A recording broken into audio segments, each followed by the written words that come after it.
Chapter 39। कहाँ हो तुम? हैरानी से वो आदमी को देखने लगा। तभी वो आदमी गुस्से से बोला, फास्ट। ये सुनते हाई असिस्टेंट ने जल्दी से किसी को कॉल मिलाया।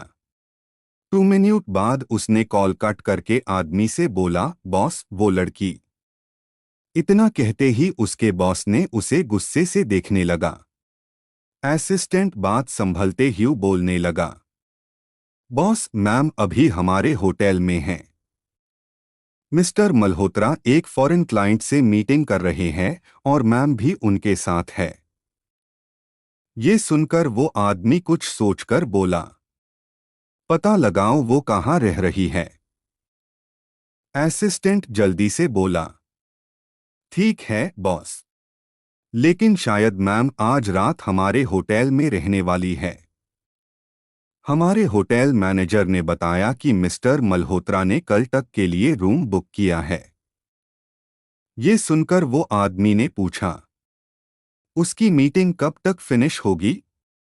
बॉस आधे घंटे बाद।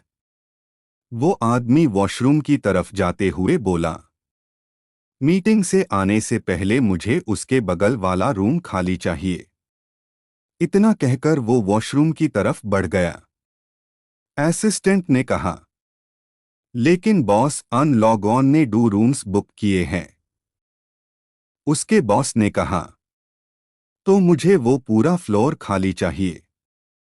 इतना कहकर वो वॉशरूम में चला गया। असिस्टेंट हैरानी से एक नजर वॉशरूम में। जैसे ही वो आदमी शॉवर के नीचे खड़ा हुआ, उसकी आंखों के सामने फिर से वो सब आ गया। वो गुस्से से चिल्लाया, हाउ डेयर यू। थोड़ी देर बाद मिस्टर मल्होत्रा के पीछे दिया और विनीत मीटिंग रूम से बाहर आए। जैसे ही वो तीनों लिफ्ट की तरफ बढ़े, मिस्टर मल्होत्रा का फोन बज उठा। उसने एक नज़र फोन को देखा और कॉल रिसीव कर ली। तभी उधर से एक छोटी बच्ची की गुस्से से भरी आवाज आई, दादा कहाँ हो? आपने कहा था 1 घंटे में आ जाओगे, लेकिन अब 2 घंटे हो गए। आप अब तक नहीं आए। ये सुनकर मिस्टर मल्होत्रा के चेहरे पर एक स्माइल आ गई। तभी उसने कहा, मैं आ रहा हूं माय प्रिंसेस। इतना कहकर उसने कॉल कट कर दिया और दिया को देखकर बोला, मैं नीचे जाता हूं वरना हमारी प्रिंसेस आज हमें नहीं छोड़ेगी। तुम जाकर फ्रेश होकर आ जाओ। इतना कहकर वो दिया को देखने लगा। तकरार की वजह से दिया पर भी थोड़ा सा जूस गिर गया था, लेकिन मीटिंग का टाइम होने की वजह से वो फ्रेश नहीं हो पाई थी। तभी मिस्टर मल्होत्रा ने विनीत से कहा, विनीत दिया को रूम दिखाकर आ जाओ। विनीत ने हाँ में सर हिला दिया। फिर विनीत और दिया एक लिफ्ट में चले गए और मिस्टर मल्होत्रा भी दूसरी लिफ्ट में चला गया। जैसे ही वो लिफ्ट में आए, विनीत ने अपना हाथ आगे बढ़ाया। ये देखकर दिया नासमझी में उसकी तरफ देखने लगी। तभी विनीत ने कहा, कॉन्ग्रैट्स दिया। मेन सर के पास 8 साल से काम कर रहा हूं, लेकिन इतनी जल्दी काम सीखने वाला मैंने पहली बार देखा है। ये सुनकर दिया ने भी उसकी तरफ हाथ बढ़ा दिया और कहने लगी, ये सब आपने ही मुझे सिखाया है। थैंक्स तो मुझे आपको कहना चाहिए। वो दोनों बातों में इतना खो गए कि उन्हें पता ही नहीं चला कब लिफ्ट का डोर ओपन हुआ। जैसे ही डोर बैंड होने वाला था, विनीत ने जल्दी में दूर के बीच अपना हाथ लगा दिया। ये देखकर दिया ने तुरंत उसका हाथ पकड़ लिया और हाथ को देखते हुए पूछने लगी, आप ठीक है? उसके चेहरे पर चिंता साफ दिख रही थी। ये देखकर विनीत ने उसके हाथ पर दूसरा हाथ रखकर स्माइल करते हुए कहा, दिया मैं ठीक हूं, इतनी टेंशन मत लो। लेकिन ये सुनकर भी दिया फिर से पूछने लगी, सच में आप ठीक हैं ना? आपको लगी तो नहीं? विनीत ने हाँ में सर हिला दिया। फिर वो दोनों लिफ्ट से बाहर आ गए। लेकिन दो आंखें उन दोनों को देख रही थी। उन दोनों को इतना करीब देखकर उसकी आंखें लाल हो गई। जैसे ही दिया ने विनीत का हाथ पकड़ा, वो दो आंखें और लाल हो गई।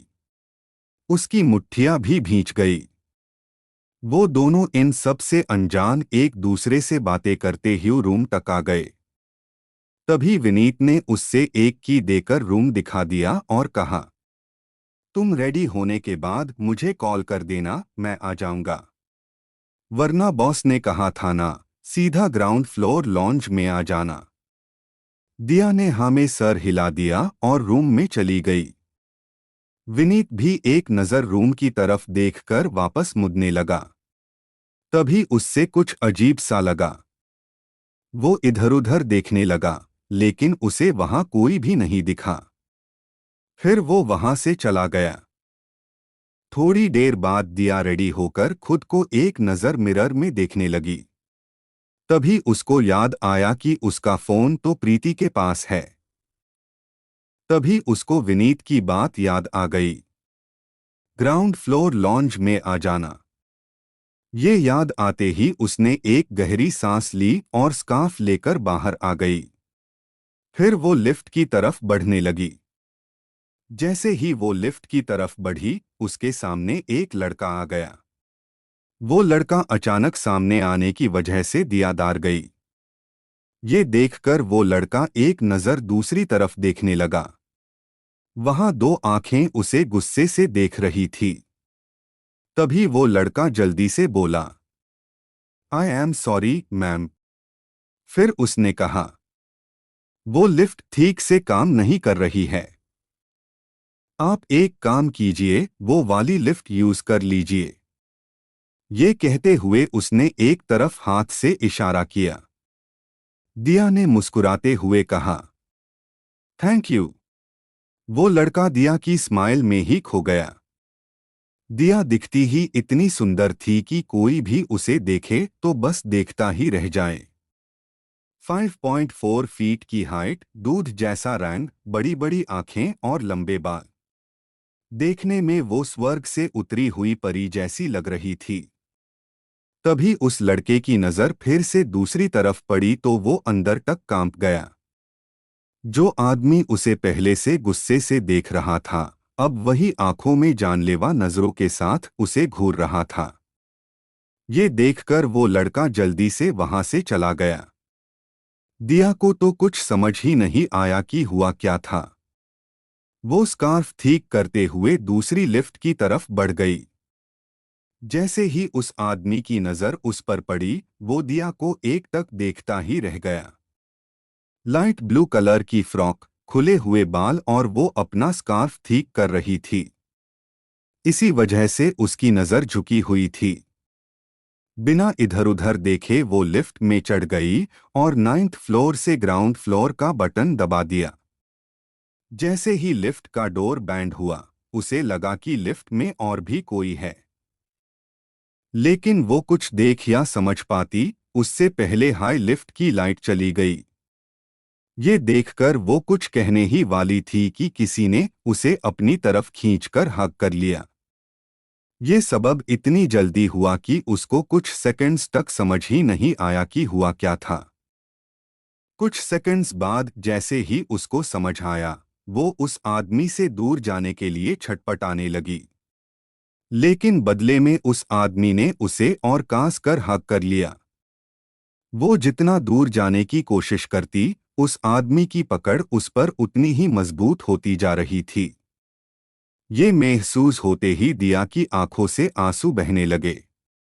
उसको कुछ पुरानी बातें याद आने लगी। वो रोट ह्यू बोली, प्लीज छोड़िए। लेकिन वो आदमी तो उसे ऐसे महसूस कर रहा था जैसे जन्मों से उससे दूर हो। तभी दिया पैनिक होते हुए फिर से बोली, प्लीज छोड़िए, और फिर से छटपटाने लगी। उसकी आंखों से लगातार आंसू बहने लगे। जैसे ही उस आदमी को महसूस हुआ कि दिया पैनिक कर रही है और रो रही है, उसकी पकड़ थोड़ी ढीली हो गई। इस बार उस आदमी ने उसे बहुत नरम से अपने सीने से लगा लिया और उसकी बैक को रब करने लगा। धीरे धीरे दिया भी थोड़ी शांत हो गई। जैसे ही वो फिर से उस आदमी से दूर होने वाली थी, उस आदमी ने उसे फिर से हग कर लिया, लेकिन इस बार बहुत ही आराम से पकड़ा। दिया ने एक नज़र सर ऊपर करके उसकी तरफ देखा, लेकिन अंधेरे की वजह से उसे कुछ भी दिखाई नहीं दे रहा था। तभी उस आदमी ने उसके सर को पकड़कर अपने सीने से लगा लिया। दिया को उसकी टच में कोई गलत इरादा महसूस नहीं हुआ। आदमी ने एक हाथ से यूज हग किया हुआ था और दूसरे हाथ से लिफ्ट का एक बटन दबा दिया। अचानक लिफ्ट रुक गई। ये महसूस करके दिया फिर से उससे डोर होने लगी, लेकिन उस आदमी ने इस बार उसे बहुत टाइटली हग कर लिया। इतना टाइटली हग करने की वजह से दिया के मुंह से एक आ निकल गई। ये सुनकर उसने अपनी पकड़ थोड़ी ढीली कर ली। वह धीरे से उसको और करीब करके उसकी गर्दन में मुंह छुपा लिया, उससे आती भीमी खुशबू को अंदर उतारने लगा। वह आदमी दिया में इतना खो गया कि उसको होश भी नहीं था कि वह कहाँ है। दिया भी चुपचाप खादी हो गई। वो आदमी भी आंखें बंद करके उसको महसूस करने लगा।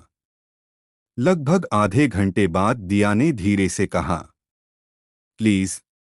इतना कहकर वो चुप हो गई, क्योंकि उसे डर था कि कहीं वो आदमी पहले की तरह फिर से कास कर ना पकड़ ले। जैसे ही उस आदमी ने उसकी बात सुनी, उसने फिर से एक बटन दबा दिया।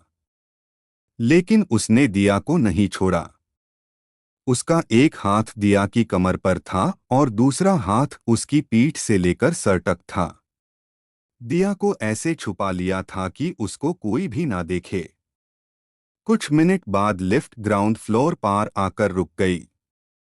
जैसे ही लिफ्ट का डोर ओपन हुआ, उस आदमी ने दिया को धीरे से छोड़ दिया। दिया भी जल्दी से लिफ्ट से बाहर निकल गई। जैसे ही वो पीछे मुड़कर देखने लगी, तब तक लिफ्ट का डोर क्लोज हो चुका था।